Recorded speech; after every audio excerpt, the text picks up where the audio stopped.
Pues hola y buenos días y bienvenidos a la sesión de hoy a la plataforma de diagnóstico por imagen y tratamiento.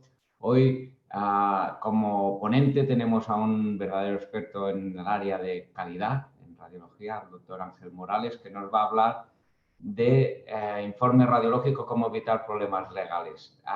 Les invito ya a que pongan sus preguntas en el chat y al final de la presentación se las trasladaremos a Ángel Morales. Y hoy también contamos con las aportaciones como experto de Chema García Santos, que también podrá comentar también al final las aportaciones que hagan en el chat. Por favor, Ángel, adelante.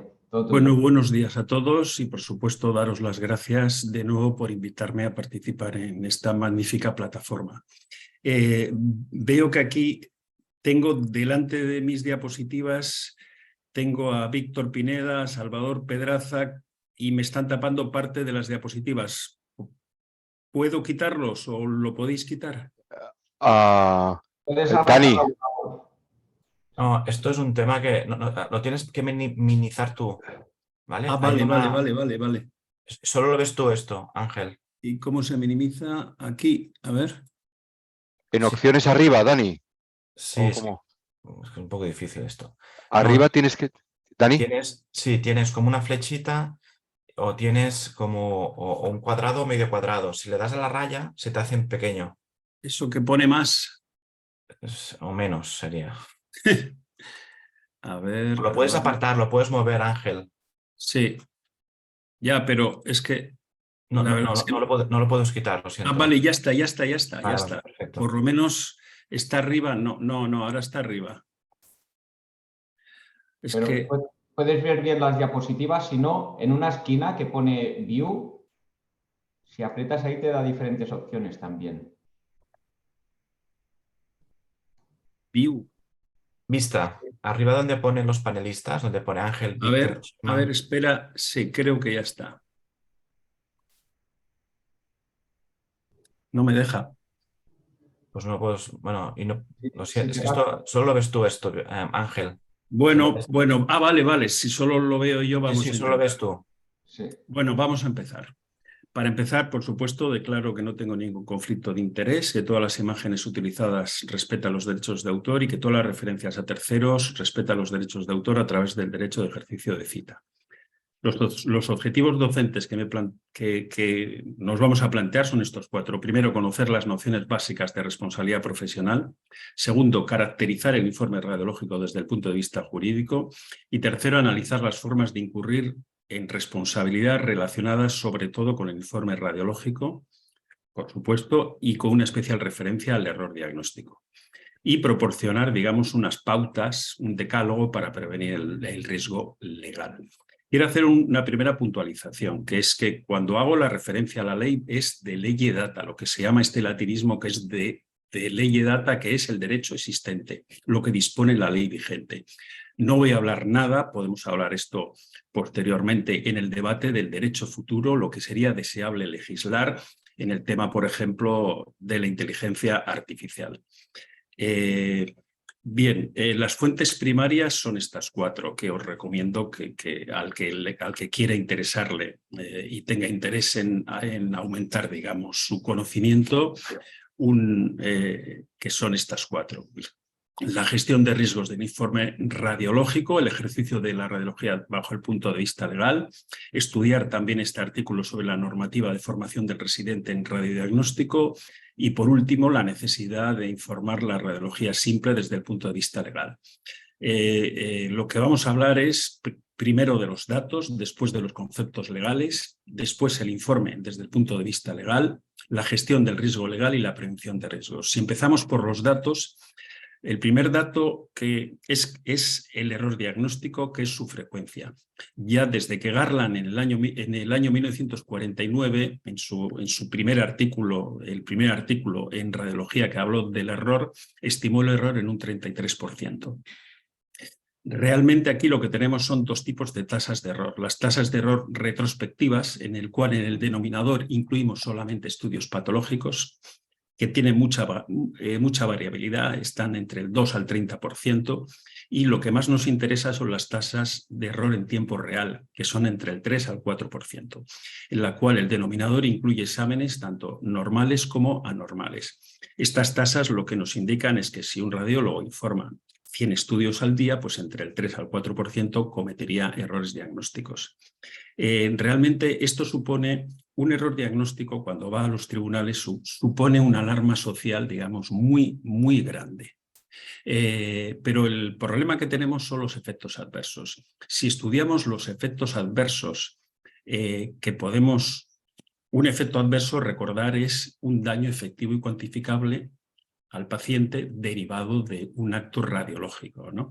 Y en radiología tenemos 4 tipos de efectos adversos, que son la omisión de prescripción, o sea, hacer cosas que deberíamos hacer y no hacemos, o la omisión de indicación, también se llama, temas relacionados con la organización y la comunicación, con un 9%, con el 27% los efectos adversos en el proceso de realización de la prueba, sobre todo 95% relacionados con la radiología intervencionista, y por último lo que nos interesa es ese dato del 45% de errores diagnósticos. Veis que la mayor cantidad de efectos adversos en radiología los producimos por los errores diagnósticos. Esto supone que en una serie, digamos, de demandas dentro tanto de Estados Unidos como de España.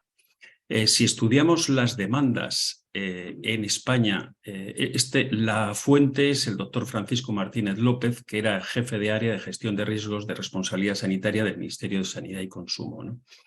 Vemos que en radiología estamos en el puesto número 12, con un 3% de todas las demandas globales. He señalado aquí también el 9% de urgencias porque me parece muy interesante hacer hincapié en esto, porque yo en los estudios que he realizado he visto que este 9%, aunque estén imputados en urgencias, bastantes veces están también imputados el servicio de radiología y los radiólogos. Es muy interesante saber que de ese 3% de demandas en todo tipo de responsabilidad, el 85% se da en urgencias. Veis, si comparamos con Estados Unidos, vemos que Estados Unidos es el 6%, en vez de ser el 3% del número de demandas, es el 6%. Perdonad un momento, voy a poner esto aquí. Bien, esto me está molestando, ya está. Bien, la verdad es que hemos estado comentando antes de las fuentes. Las fuentes, yo utilizaba también las fuentes de memorias de Osakidecha sobre esto, pero lamentablemente en el 2016 dejaron, digamos, de publicar esto. Realmente me parece que antes era un ejercicio de transparencia muy loable y no entiendo por qué lo hicieron. A título confidencial sé qué es lo que está pasando año a año, pero no estoy autorizado para decirlo.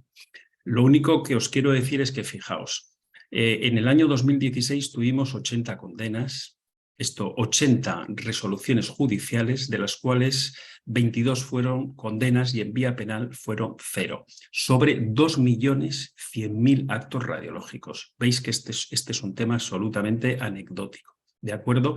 Eso significa que los servicios de radiología realmente tienen muy pocas demandas y muchas menos condenas. Bien, la primera enseñanza que tenemos que sacar de esto es que la medicina defensiva realmente no está justificada, ¿de acuerdo?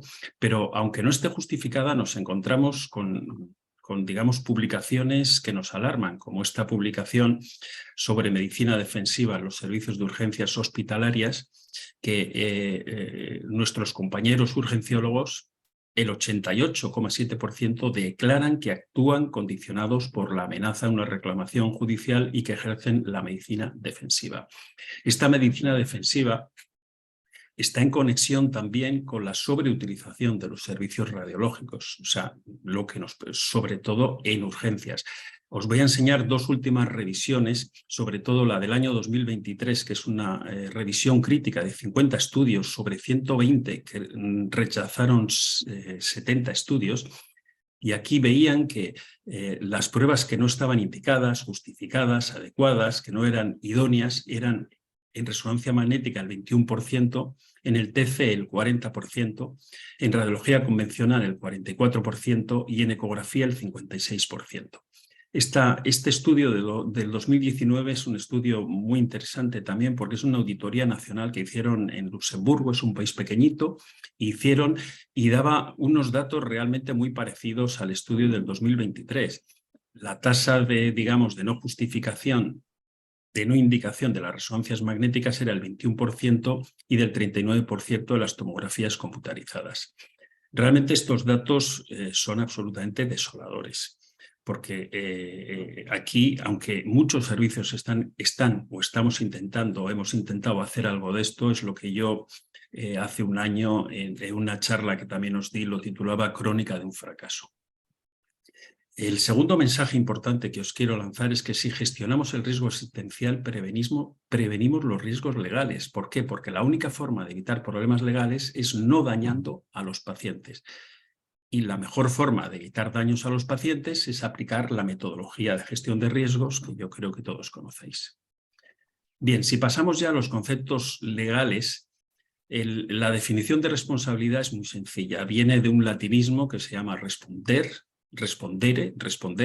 Tenemos responsabilidad cada vez que un sujeto de derecho está obligado a responder por el daño sufrido por otro. Por tanto, la responsabilidad profesional sería la obligación de responder, reparar o compensar los daños producidos en el curso de nuestra actividad como radiólogos. Si vemos los elementos de responsabilidad, el elemento nuclear es el daño. Sin daño no puede haber ningún tipo de responsabilidad, ¿de acuerdo? El daño tiene que estar conectado, por supuesto, con el acto radiológico. Por tanto, primer elemento, un daño efectivo y cuantificable. El segundo elemento, nos tiene que demostrar el nexo de causalidad, una relación de causalidad entre el informe radiológico que hemos hecho y el daño. Esto a veces es difícil porque realmente muchas veces lo ves en los juicios lo que se trata es de romper este nexo causal. Si tenemos un daño efectivo y cuantificable y tenemos una relación causal entre el informe radiológico y el daño, tenemos una responsabilidad administrativa patrimonial. Esta es la responsabilidad de los que trabajan o hemos trabajado en el sector público, en el sistema nacional y en los servicios de salud. Posteriormente, el tercer elemento es la culpa. La culpa es el error que no habría cometido un radiólogo medio puesto en la misma situación objetiva que el autor del daño. Y esto podemos hacerlo en el informe radiológico por acción, un error cognoscitivo, o por omisión, un error de percepción. Una vez que nos demuestran daño, relación causal y culpa, podemos tener una responsabilidad civil o una responsabilidad penal. Por tanto, recordando los tres tipos de responsabilidad es civil, administrativa y penal. La responsabilidad civil puede ser personas físicas, o sea, nos pueden pedir indemnización a los radiólogos o a nuestras clínicas privadas o hospitales privados. La responsabilidad civil se daría exclusivamente en el sistema privado. Y después tenemos la responsabilidad administrativa, que también se llama responsabilidad patrimonial, que es directa y que es objetiva. Se llama directa porque con demostrar el daño y la relación de causalidad ya está. Y se llama objetiva porque no es subjetiva, porque no requiere la culpa.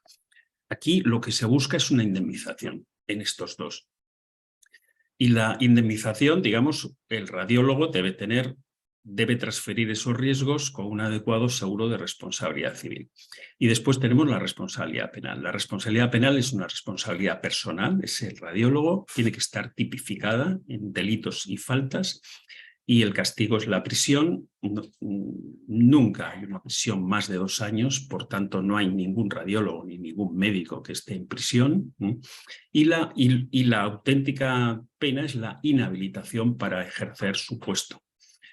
Por eso es necesario tener un seguro, digamos, de inhabilitación. Seguros que son muy baratos, que los ofrecen los colegios de médicos. Bien, si ya vamos al informe radiológico desde el punto de vista legal, lo primero que hay que decir es que el informe es una obligación legal. Es una obligación legal recogida en el artículo 11.2 del Real Decreto de Justificación que cuando habla de las responsabilidades específicas en las unidades asistenciales de radiodiagnóstico, dice que el especialista de radiodiagnóstico será responsable de emitir el informe radiológico final, de acuerdo en el que se indiquen hallazgos, posibles diagnósticos, indicando en su caso exploraciones complementarias a realizar para completar el diagnóstico. Y después tenemos el Real Decreto de Calidad de 1999, que nos dice que en el programa de control de calidad de los aspectos clínicos de los procedimientos radiológicos se establecerá criterios referentes a la elaboración de los informes por el radiólogo. Realmente ningún servicio en España informa el 100% de los estudios, lo cual sería su obligación legal. Nosotros que informamos toda la radiología simple de toras, pues llegamos entre el 70 al 73%. La última estadística, que es del 2022, es el 73%. Eso, por supuesto, es un riesgo, pero es un riesgo que es muy fácil de obviar, ¿no? Porque lo que estamos haciendo es una transferencia de responsabilidad a los clínicos, porque ellos son los que informan ese 50, 60, hasta 70, ese 30, 50%, incluso puede llegar en algunos servicios al 70% de los estudios que no informamos los radiólogos. Y es muy fácil. Primero, en el programa de garantía de calidad, acordaos la diapositiva anterior, dice que tenemos que poner criterios referentes a la elaboración de informes y entre ellos está la posibilidad de excluir la obligatoriedad de los informes. Por tanto, en nuestro programa de garantía de calidad tendríamos que escribir eso. No hacemos informes de radiología, de toras, de músculo esquelético, de cualquier otro procedimiento por imposibilidad fáctica, porque no podemos, no porque no queremos.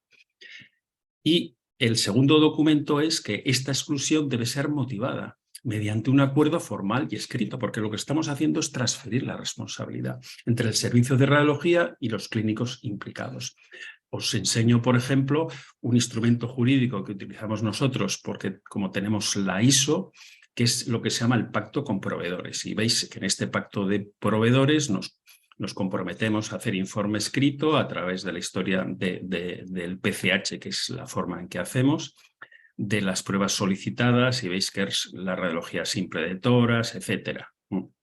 Bien, el informe radiológico hay que saber que tiene varias funciones, ¿no? Tiene una función documental, tiene una función de comunicación, tiene una función de metacomunicación, pero desde el punto de vista jurídico tiene una función legal.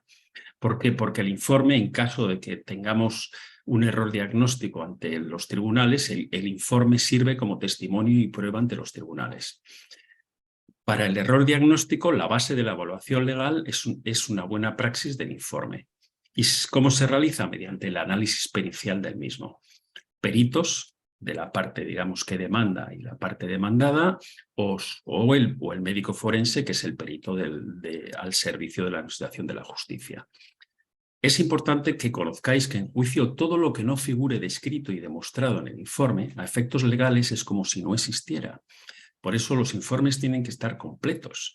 Esto en el artículo de Francisco Tardáguila y de Luis Martí Bonmatí, yo creo que es un artículo, 2 artículos magníficos publicados en Radiología, creo que hace 14, 15 años, hablaban de las 5 Cs y una de las Cs era completo. Y el radiólogo puede ser citado por los tribunales en calidad de investigado, que es lo que se llama ahora en vez de antes imputado, perito por una de las partes, como testigo o como testigo perito. Últimamente están citando mucho a raíz de la Ley de Enjuiciamiento Civil del año 2000 como testigo perito. O sea, has hecho este informe, pues te cito como testigo, pero al mismo tiempo eres perito. Bien, desde el punto de vista jurídico, el informe radiológico tiene un carácter bifronte. Mira, por una parte es un contrato de obra, pero por otra parte es un contrato de servicio. No el informe, el acto radiológico, perdonad. Es un contrato de obra.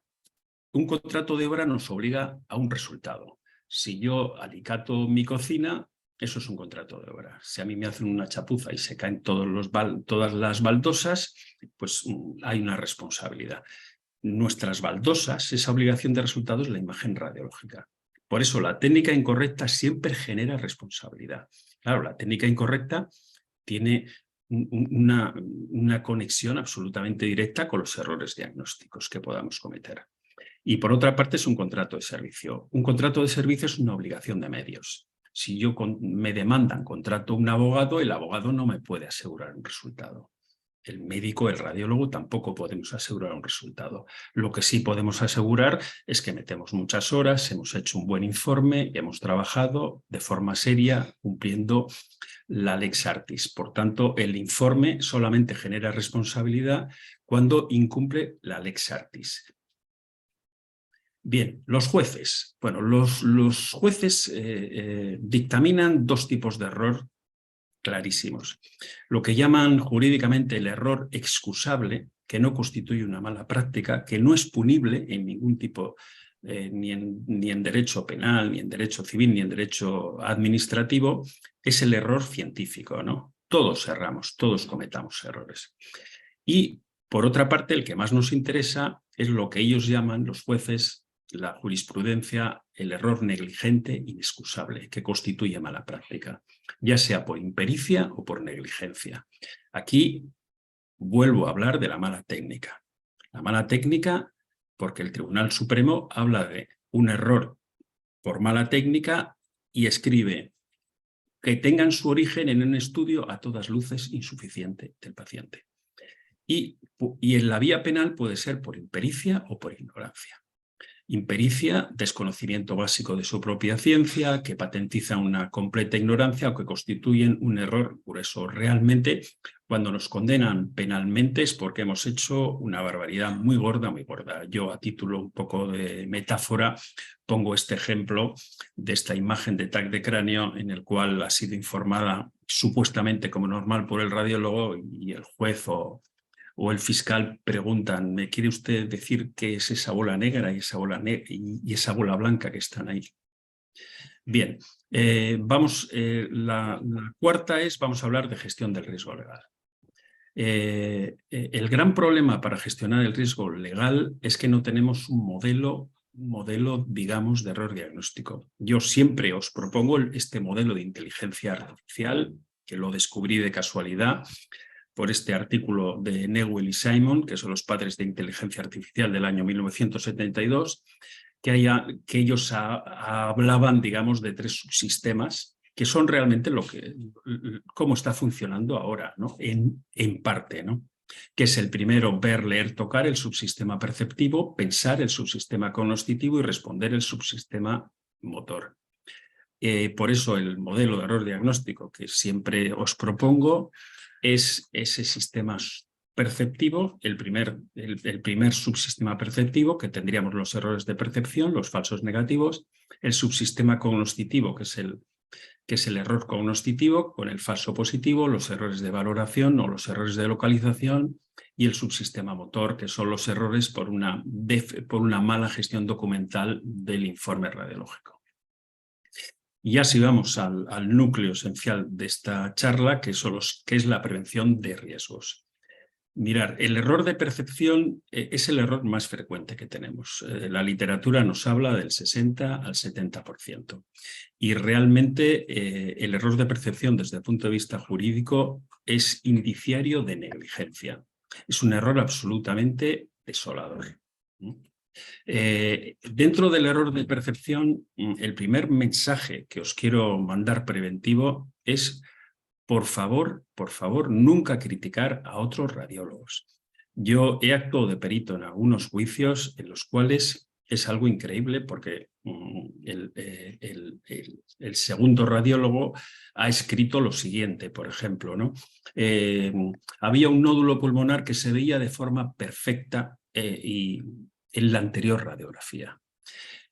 Aquí, siempre que peritemos o analicemos este tipo de errores, por favor, no aplicar el sesgo de análisis retrospectiva, esa de una vez visto, todos somos muy listos.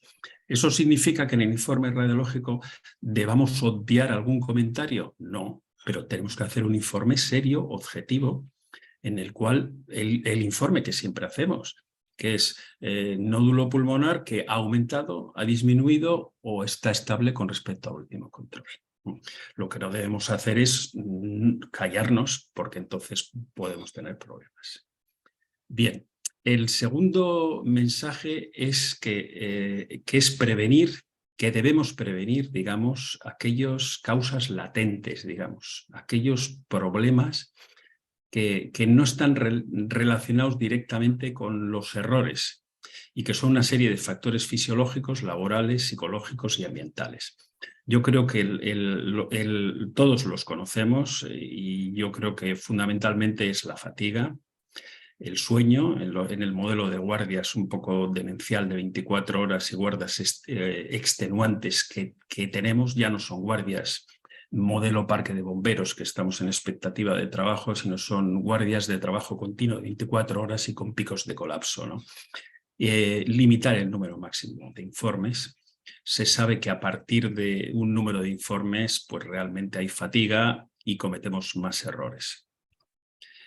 Con respecto a los errores cognitivos, la frecuencia está entre el 30 y el 40% y este tipo de errores son, desde el punto de vista jurídico, susceptibles de ser calificados de ignorancia e impericia grave. La mayor causa de errores cognitivos son los conocimientos insuficientes. Por tanto, el tercer mensaje que os quiero lanzar es, desde el punto de vista preventivo, es que tenemos que conocer nuestros límites y no sobrepasarlos. Y aquí hay un tema muy importante que pocos especialistas tienen, ¿no? Que es que podemos trabajar en equipo fenomenalmente. Y dos cerebros en red, digamos, trabajando en estaciones de trabajo que están al lado, muy cerca y que pueden consultar, son absolutamente inmejorables, ¿no? Desde el punto de vista, ¿qué conocimiento puede ser exigible desde el punto de vista de la Lex Artis a los radiólogos? Pues tenemos que ver qué tipo de enfermedad tenemos. Podemos tener un tipo de enfermedad que se llama enfermedad común, en la cual la prevalencia de la enfermedad es frecuente y la forma de presentación es típica, y esto desde el punto de vista de la Lex Artis es obligatorio. Por supuesto, todos debemos conocer el diagnóstico y la clasificación de, por ejemplo, la diverticulitis aguda, la apendicitis aguda. Aquí podemos tener un problema en urgencias, ¿no? O sea, ¿por qué? Porque en urgencias podemos tener gente de órganos y sistemas, pero esas personas de otros órganos y sistemas deben conocer y tienen la obligación de conocer, digamos, este tipo de enfermedad común. Si no, el juez les puede imputar por mala praxis, ¿no? Otro tipo de enfermedad es el de común de características inesperadas. Aquí la prevalencia es usual, pero la manifestación es atípica. Esto sería el objetivo a alcanzar de cualquier radiólogo, ¿no? Este objetivo a alcanzar solamente se alcanza o bien o estudiando mucho o con muy buenas sesiones clínicas o si no con un DNI, con años de experiencia. Después, el tercer tipo de enfermedad es la enfermedad no común. La prevalencia de la enfermedad es rara, sin embargo, la forma de presentación es típica. Esto, aquí la Lex Artis es el subespecialista. Un subespecialista, yo he sido subespecialista del órgano y sistema de abdomen y mi Lex Artis está aquí. Yo tenía la obligación de saber en las enfermedades no comunes de presentación frecuente sus manifestaciones, ¿no? Perdonar. Y después, por último, está algo que no es exigible, que es el caso extraordinario, en la cual la prevalencia de la enfermedad es rara y la forma de presentación es atípica. Esto es imposible. El cuarto mensaje preventivo es que hay que supervisar a los MIR y especialmente en urgencias. Acordaos de ese dato, el 80% de las demandas que tenemos es en urgencias. Y recordar los 3 niveles de supervisión clásicos, que yo creo que no los voy a repetir porque los conocemos de forma perfecta, ¿no? El nivel personal, la supervisión directa y la supervisión a demanda, ¿no? Y esta curva. El nivel personal, nivel 1, aquí digamos la labor absolutamente impagable de nuestros tutores. Yo siempre digo que los tutores son la columna vertebral de nuestros servicios y que si un buen tutor funciona bien y lo hace bien, es la mejor acción preventiva contra las demandas, ¿no? Este punto 1 en el cual, digamos, no es un nivel autónomo. Y debemos definir el nivel a demanda, que es el punto 2. Bien, quinto mensaje. En la radiología de urgencias no debemos dejar al radiólogo solo jamás, jamás, absolutamente jamás.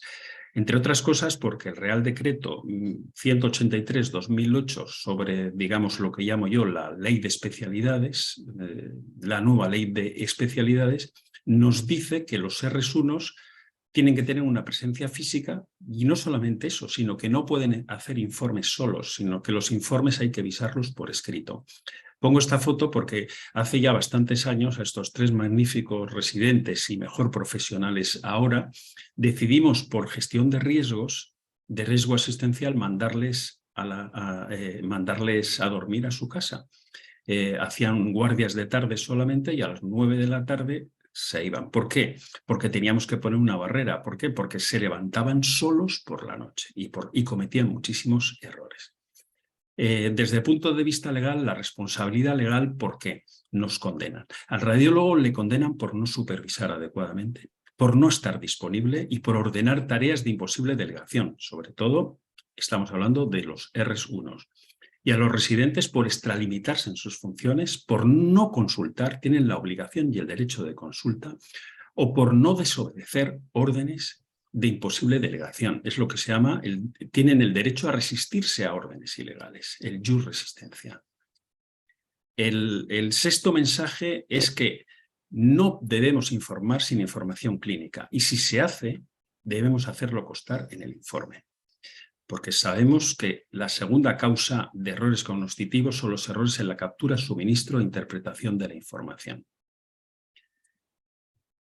El 7º mensaje es que el informe debe seguir siempre un manual de estilo, el que sea, ya sea con el magnífico artículo del año 2022 de Luis Martí, que habla de los 3 tipos de informes organizados, predefinidos y estructurados. Y el informe, lo que sí está claro, es que debe ser completo, y hay sentencias que condenan por no poner diagnósticos. Hay que poner diagnósticos y si no tenemos un diagnóstico porque es inespecífico, pues lo que tenemos que hacer es diagnósticos diferenciales. El 8º mensaje es que no hay que ser valiente ni apostar, hay que ser fiable y prudente. Ya sé que los viejos radiólogos hemos estado acostumbrados a una formación de hay que ser valiente, hay que apostar. O sea, no, lo que tenemos que ser es fiables y prudentes. El 9º mensaje es que no debemos informar un procedimiento con calidad subóptima. Hay 3 posibilidades de calidad subóptima. Un error por estudio incompleto, o sea, una protocolización incorrecta. Un error de etiquetado, que esto es horroroso, eso sí que nos causa a nosotros una de las demandas que hemos tenido, condena hace ya muchos años, es por un lado equivocado. También puede ser por el paciente equivocado o por una localización equivocada. Y por supuesto, recordar que el error diagnóstico derivado de una técnica incorrecta, como es un arrendamiento de resultado, es una obligación de resultado, genera siempre responsabilidad. Ya si vamos al error motor, los errores motores o de gestión documental del informe realmente son raros, son el 1%, menos del 1%. Pero son errores muy fáciles de acreditar desde el punto de vista probatorio que hay negligencia porque tenemos una prueba documental. Hay una serie de fases que son críticas. Os pongo, este es un caso real en nuestro servicio de un radiólogo que hacía los informes y no los revisaba ni los miraba, ¿no? Fijaos, habla de conducto de windsurf, habla de duodenopancreatectomía encefálica. Si aquí hubiese cometido un error diagnóstico y hubiese ido a los tribunales a hacer un ejercicio de 360 grados, vosotros sois el juez y ¿qué pensáis? Este señor es un negligente, Simplemente leer esto ya le condenas. Bien, 11. Establecer, importante, procedimientos normalizados de trabajo de los hallazgos relevantes y urgentes. Sabemos que en radiología de mama el estándar de comunicación requiere que el radiólogo tenga una comunicación directa con el paciente. Sin embargo, en el resto no se requiere un contacto directo. Los radiólogos simplemente informamos y mandamos el informe a nuestros clínicos prescriptores, ¿no? Pero el radiólogo no puede solamente limitarse a dictar un informe. Si lo que ve es un hallazgo urgente o un hallazgo inesperado, se tiene que asegurar que el médico remitente haya sido notificado en estos supuestos. Esto realmente es fácil. Antes era difícil, pero ahora con los sistemas de información es realmente fácil, ¿no? Nosotros os voy a enseñar, nos costó casi 5 años que pusieran esta pestañita, que es marcar hallazgos inesperados. Por supuesto, si este hallazgo inesperado es urgente, pues tenemos la obligación de comunicarlo de forma personal, de forma telefónica. Y el último, realmente es que siempre tropezamos en las mismas piedras. Cuando analizamos los expedientes de responsabilidad patrimonial o las sentencias del Tribunal Supremo, vemos siempre lo mismo. Vemos que en el cuerpo y en las extremidades el dolor abdominal lo que nos lleva es el aneurisma de aorta mal diagnosticado, sobre todo en ecografía, y sobre todo en sospechas de cólico, de falso cólico renal, el embarazo ectópico, no el típico, las manifestaciones atípicas, por ejemplo, la paciente se marea, se cae al suelo, la torsión testicular en los niños, y en los niños la apendicitis aguda, sobre todo la retrocecal. Bueno, la apendicitis aguda en los niños es un producto, perdonad la expresión, estrella, ¿eh? Y antiguamente era la epiglotitis. Y en el dolor torácico, el infarto, la disección de aorta y el tromboembolismo pulmonar. Y en los no urgentes, primero son las neoplasias, la primera es la de mama, el error diagnóstico de percepción de un nódulo maligno en el pulmón. El segundo son las fracturas, sobre todo pie, cadera y tobillo. En las lesiones vasculares, los aneurismas de aorta, y en radiología pediátrica, la displasia de cadera. Y en los procesos, digamos, neurológicos son el accidente cerebrovascular. Antes no era, pero ahora sí, porque ahora tenemos el código ictus y aplica la doctrina de la pérdida de oportunidad.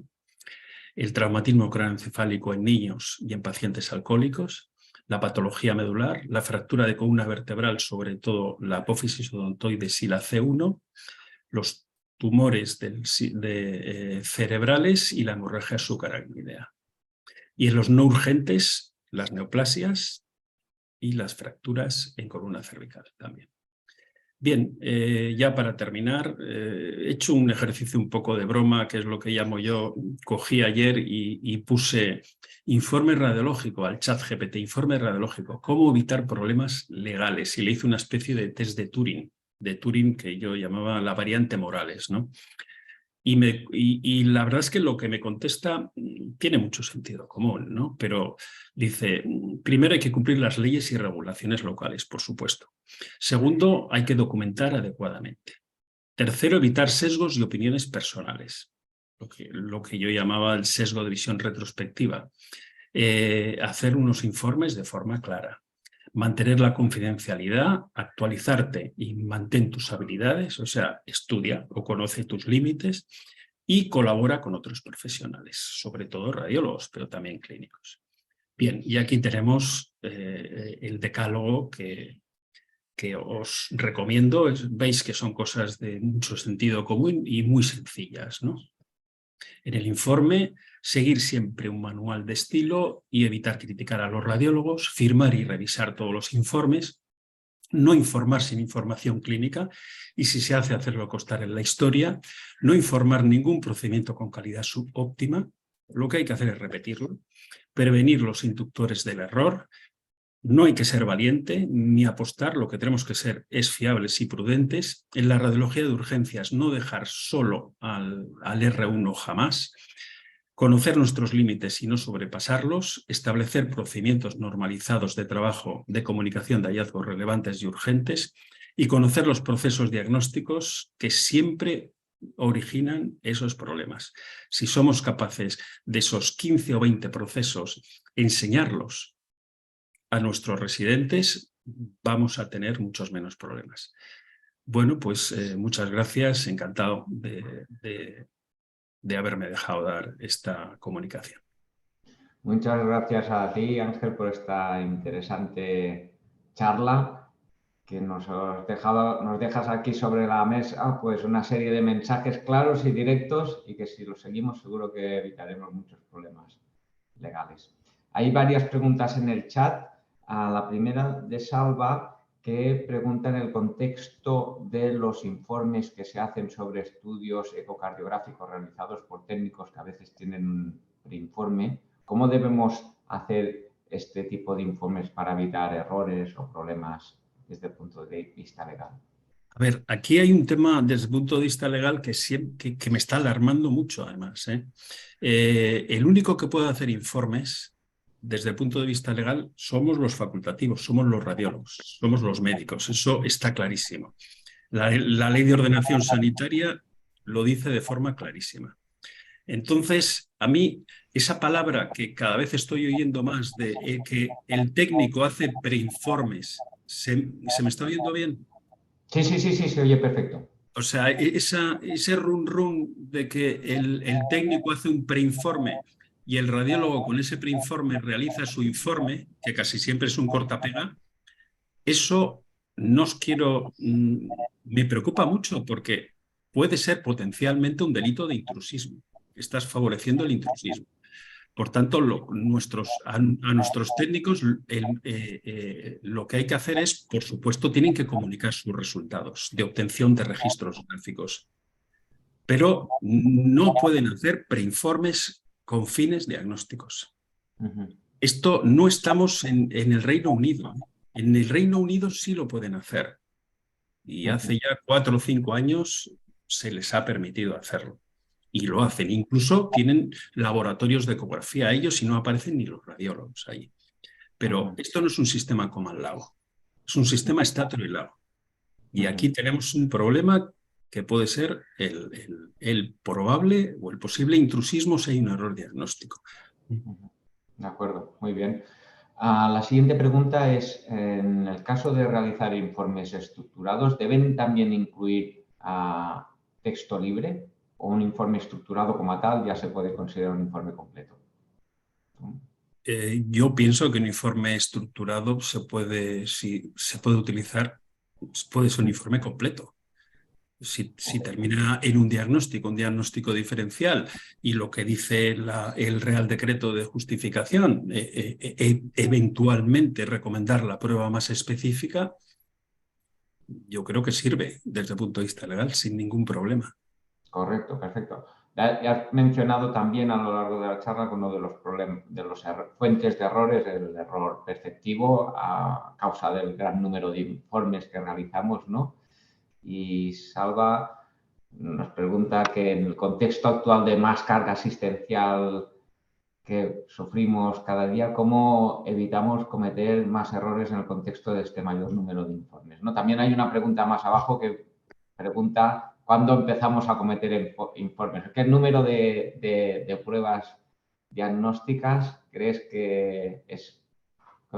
Entramos en la zona fibrosa. Supongo que esto es variable en función del radiólogo también, pero... A ver, hay publicaciones sobre esto serias y yo creo que no hay. Solamente hay una de Berthold que habla de que en el momento que se informan más de 18 estudios de TAC abdominal, se doblaban el número de errores. Es la única publicación, digamos, que yo considero fiable. Por supuesto, tenemos la intuición o el prejuicio de que todos lo sabemos y estamos cansados y informamos un montón de estudios. Es que cometemos errores, vamos. Yo los cometo y los comete cualquiera. Pero efectivamente es un tema que, salvo Berthold, que lo ha estudiado, no hay publicaciones que yo conozca al respecto. Muy bien. También Salva comenta en cuanto al control de calidad, si crees que son útiles auditorías de calidad de los informes para evitar errores y también si crees que se hagan sesiones para explicar errores y aprender de ellos es importante, ¿no? Si es útil. Yo creo que desde el punto de vista de gestión de riesgos, tanto del error diagnóstico, son dos instrumentos geniales. Las auditorías de control por pares es un instrumento buenísimo y desde luego la notificación de errores diagnósticos y hacer sesiones de errores diagnósticos también. El otro instrumento sería hacer análisis causa-raíz. O sea, esa sesión, digamos, de error diagnóstico tiene previamente un trabajo, que es hacer análisis causa-raíz de ese error, de factores directos y esos factores latentes, ¿no? También nos comenta sobre otra herramienta que podría ser útil, que son si existen guías, guidelines internacionales estandarizadas para reducir el número de errores en los informes radiológicos. Existen documentos como... Bueno, existen bastantes documentos sobre cómo tiene que hacerse, o sea, muchos, y yo creo que todos los conocemos. Yo creo que los paradigmáticos son los del Colegio Británico de Radiología y el Colegio Americano de Radiología, ¿no? Y después también existen muchas publicaciones que hablan sobre los errores. Para mí, yo siempre me he nutrido, no sé si os suena, Leonard Berlin, es un radiólogo de Chicago que yo para mí es mi ídolo, ¿no? Porque siempre yo creo que publica 6, 7 pequeños artículos sobre temas legales, muchos de ellos de errores diagnósticos, y yo creo que ya está jubilado porque lleva 1 año o 2 sin publicar probablemente, ¿no? Pero os recomiendo a Leonard Berlin. Perfecto. Hay una pregunta que yo creo que la has contestado, porque sobre la calidad de los estudios, que realmente has dicho, si un estudio es subóptimo no hay que informarlo, pero hay una pregunta que quizá, a ver si quieres ampliar sobre el tema, el hecho de que si un estudio tiene una calidad subóptima, ¿sería necesario indicar en el informe que he dicho estudio está hecho con calidad subóptima? Y si eso implica una responsabilidad sobre el técnico de radiología, si se le transfiere la responsabilidad si hacemos eso, o hemos de hacer lo que tú has dicho, no informarlo, ¿no? Si Ahí hay 2 preguntas. En un informe, digamos, de un procedimiento ordinario con calidad subóptima, hay que repetirlo sí o sí. Otra cosa es un procedimiento urgente, que no se pueda repetir, ¿no? Si se puede repetir, que se debe repetir, pero que no se pueda repetir. Pues ahí sí que hay que decir, pues la calidad es subóptima y ya está. Por supuesto, la atribución de responsabilidad tenéis que recordar que los responsables somos los radiólogos, ¿eh? O sea, el técnico tiene una responsabilidad operativa, pero el radiólogo, pero el técnico tiene una actividad delegada y hay una obligación de supervisar técnicamente. Eso es lo que dice la norma, lo que dice el programa formativo de los técnicos. O sea que el responsable final siempre es el radiólogo. Otra cosa es que si el técnico es negligente, también pueda tener una responsabilidad operativa, pero la responsabilidad final siempre es del radiólogo. Muy bien. La siguiente pregunta es, ¿la decisión de que un R3 o un R4 haga informes sin supervisión depende entonces del tutor? Sí, claro, de una evaluación desde el punto de vista legal tutorial que además está perfectamente normalizada y reglamentada, ¿eh? O sea, ojo, lo hace en base, digamos, a las evaluaciones de los radiólogos que le están supervisando, que están rotando con él, ¿no? Pero la decisión es del tutor y en última instancia de la comisión de docencia. Perfecto. También hay una pregunta que pone, ¿qué circuito operativo se utiliza en los hallazgos urgentes inesperados después de clicar el botón del GIS o del RIS, ¿no? El botón Pues bueno, eso también teníamos nuestros problemas, porque claro, nosotros dábamos al clic y ese clic en teoría iba al médico que prescribe la prueba. Pero claro, el médico que prescribe la prueba a lo mejor está en otro sitio o está de vacaciones. Entonces nos dimos cuenta enseguida, ya nos dimos cuenta previamente de que teníamos ese problema y entonces eso lo supervisaba una enfermera. O sea, una enfermera de calidad supervisaba eso. O sea, yo le daba al clic y le doy al doctor X. Y el doctor X, lógicamente, si está trabajando, se mete y le salta una alarma. Pero si el doctor X se ha ido de vacaciones o se ha puesto enfermo o no trabaja ese día, entonces va una enfermera de calidad y la enfermera de calidad es la que se encarga. O sea, es como un doble chequeo. Muy bien. Joan Canalias también introduce un tema, bueno, que genera controversia, ¿no? Es sobre el tema de los informes radiológicos realizados por médicos de familia. ¿Esto supone algún grado de intrusismo o puede...? Pero, ¿cómo va a ser intrusismo si los servicios dejan de informar entre el 70% o, en mi caso, en el caso del Hospital Donostia, el 30%? No es ningún intrusismo. O sea, si tú no haces un informe radiológico en asistencia primaria, el médico primarista tiene que verlo. Tiene que verlo, tiene que interpretar esa imagen. Ojo, no hace un informe radiológico, porque no se mete en nuestro sistema de información, pero claro que hace un informe radiológico porque lo apunta en su historia clínica. Y Quizás... entonces, bajo ningún concepto es intrusismo. O si no, si fuese intrusismo, nosotros estamos fomentando ese intrusismo. Insisto, obligatoriedad general de informar todas las radiografías, todas. Por imposibilidad fáctica, no podemos hacerlo. Programa de garantía de calidad. Pongo, no puedo informar la radiología musculoesquelética y tórax o esta radiología convencional por imposibilidad fáctica. No tengo radiólogos para hacer. Segundo, haces un pacto con los servicios clínicos. Ese pacto a veces es difícil, porque hay que negociar, porque los servicios clínicos te dicen, oye, ¿y por qué? ¿Por qué no puedes hacer esto? Y si se lo explicas, eso implica también disponibilidad.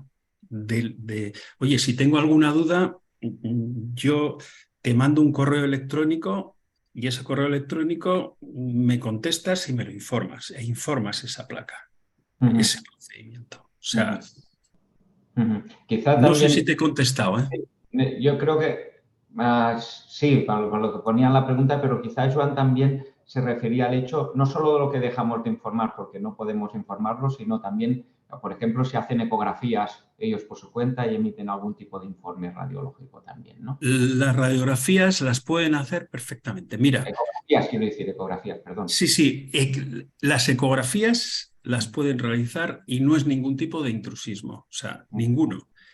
Y no solamente eso, las resonancias magnéticas también. Aquí vamos a hablar bajito, pero también. Lo único que nos protege legalmente es todo lo sometido a radiaciones ionizantes, a temas de radioprotección, que eso sí que está exhaustivamente regulado. O sea que, pero no podemos hablar de delito de intrusismo bajo ningún concepto ahí. Perfecto. Toni Rubio comenta que, como has dicho, ¿no? Que no está justificada la medicina defensiva bajo ningún concepto los informes radiológicos, pero aún así, ante diagnósticos de sospecha, claro, recomendarías de todas maneras incluir palabras como posible, probable o sugestivo de. Son recomendables expresiones como no se puede descartar ante diagnósticos diferenciales improbables. Bueno, yo le recomiendo que vaya al repositorio del anterior, de cuando hablé del informe radiológico del error diagnóstico. Ahí hay un artículo muy interesante que habla de estos conceptos indeterminados, posible, tal, y lo importante es, tú puedes utilizar la palabra posible, la palabra probable, pero la tienes que definir previamente. Y este artículo lo que te dice es compatible con, bueno, pues compatible con significa 100%. Probable, pues probable significa 75% de posibilidades. Posible, 25%. O sea, lo que no podemos utilizar es esas palabras sin haber hecho antes, digamos, una clasificación previa de qué significan esas palabras, porque si no, lo que estamos haciendo es informar y generar incertidumbre. Ya para acabar, la última pregunta, que es muy interesante, de Juan Ramón Ayuso, que introduce el tema de cómo manejar el informe de segunda opinión cuando hay discrepancias significativas respecto al original. ¿Se debe generar un documento aparte? ¿Se debe referir? ¿Cómo debemos manejar esto?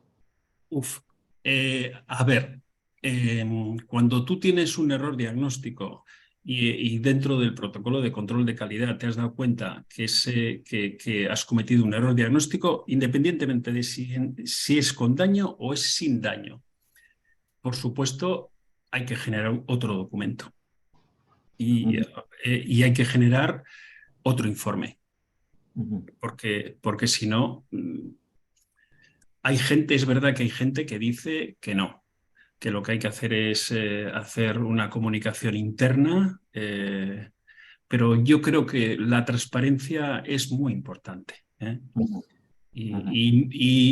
O sea, cuando nos meten en un tema de responsabilidad en los juzgados, todo lo que es transparencia te lo valora positivamente el juez. Y todo lo que es opacidad o engañar o ocultar significa que eres culpable. Clarísimo. Muy bien, han salido muchas preguntas, ya vamos justos de tiempo. Voy a dar paso de palabra a Chema, que seguro que tiene aportaciones, reflexiones. A Chema, por favor.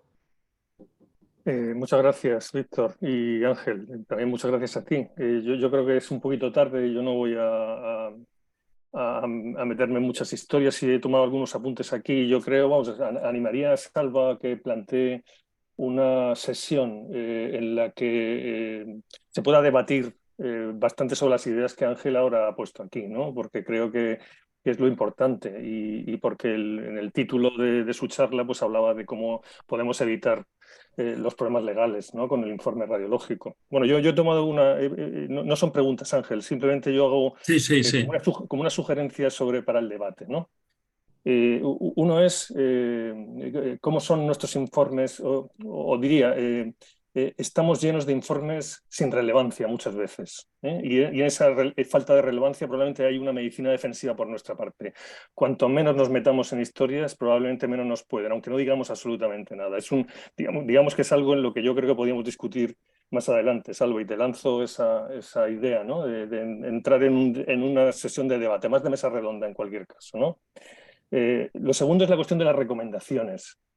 Yo veo muchas veces informes que digo que son poco relevantes, en los que no se recomienda nada cuando probablemente nosotros tenemos cosas que decir. Y yo pondría un asunto que me preocupa mucho, clínico, y es la ecografía de tiroides y los nódulos de tiroides. Y la tendencia que hay a quitarle los tiroides a cualquiera con un riesgo muy alto de quedarse sin tiroides en cuanto uno tiene un nódulo, ¿no? Y qué tenemos que hacer nosotros ahí, ¿no? Como radiólogos que somos expertos también en este asunto. Has hablado de la información clínica en los informes, en las peticiones, y cuando tú al final haces informes sin tener información clínica. Yo también diría cuando además tienes serias dudas de que la información sea cierta, lo cual es otra cuestión bastante importante que podríamos también discutir en otro momento, ¿no? Y la cuestión de las peticiones electrónicas o cómo gestionamos esas peticiones electrónicas y las que no son electrónicas. Yo creo que también es una responsabilidad nuestra sobre esa información. Y una cosa que me gustaría que en algún momento también discutiéramos, que no creo que sea, ya digo, el momento por la hora que es ¿qué quieres decir, Ángel? ¿Qué quieres decir cuando tenemos que ser prudentes y fiables? Esto es algo que, ya digo, entiendo lo que quieres decir, pero me gustaría que eso fuese un tema de debate. Bueno, estas son mis ideas. No son para que discutamos aquí, es muy tarde, pero creo en fin, no creo que nosotros debamos dedicarnos a hacer informes poco relevantes, pero a la vez tenemos que ser fiables y prudentes. Y creo que nosotros somos especialistas, somos médicos, vemos la medicina desde otro punto de vista al que lo hace el que está tratando al paciente directamente. Nosotros lo vemos desde este otro ámbito y tenemos cosas que decir, creo. Bueno, esto era mi aportación. Muchas gracias. 100% de acuerdo, me lo he apuntado. Vale. Sí. Hombre, seguro que Salva recoge el guante y es muy interesante esta aportación del equilibrio entre ser fiables, ser responsables, pero además hacer informes útiles, aportar cosas y no esconderte en terminología que no aporta nada. No, claro, pero es que yo cuando yo asumo que estás haciendo un buen informe, no que te estás escapando. O sea, claro, es que... Bueno, tenemos el doble informe, ¿no? El informe de escape, ¿no? Y luego los informes defensivos enormes, larguísimos, donde recomiendas revisar cada mes, ¿no? No vaya a ser que aquello crezca un poquito o no crezca. En fin, bien, yo creo que esto es algo que se presta a una sesión completa de debate. 100% de acuerdo, Chema. Muy bien, muchas gracias, Chema, muchas gracias, Ángel. Ha sido un placer compartir con vosotros la sesión y doy paso de palabra a Salva, que seguro que quiere concluir. Salva. Sí, bueno, como siempre, muchas gracias a todos. Gracias, Víctor, por tu excelente moderación. Gracias, Chema, por tus encargos que nos has dicho, nos has puesto deberes. Contaré contigo, o sea que ya sabes que te voy a pedir que lo hagas. Y gracias, Ángel, también por tu que eres el gran profesor, o sea, maravilloso. Yo creo que todos estamos muy agradecidos. Yo intento siempre hacer un pequeño resumen. Tú nos has dicho 4 cosas fundamentalmente. Nos has dicho, a ver, señores, para evitar errores, primero, si la técnica no es correcta, dígalo en el informe. Segundo, si no tienen información clínica, dígalo. Y como ha dicho Chema, a veces nos pueden mentir, porque este es el mundo real. Pues tenga en cuenta esto. Segundo, las personas. Hombre, a un residente R1 supervíselo siempre, nunca lo deje solo, ¿no? Segundo, pide ayuda a los compañeros. Estamos en un equipo, los compañeros saben mucho más que nosotros, pide ayuda. Y después has dicho, oye, todos sabemos dónde nos equivocamos. Has dicho el TCE, el infarto, la apendicitis, pam. O sea, sabemos que allí hay más riesgo. Es que sabemos, y después sabemos que si tenemos mucho trabajo, si es por la noche, estamos cansados, es que vamos, si es que lo sabemos, si hay interrupciones que los clínicos no paran de venir, lo sabemos, tengamos cuidado con eso. Y después has dicho, intenta hacer un checklist, haz una plantilla y después mójate, bueno, o haz un diagnóstico diferencial. O sea, lo has dicho, lo sabemos, pero está bien que lo hayas recordado. No sé si te parece bien este pequeño resumen. Ángel. Como siempre, muy bien, resumido.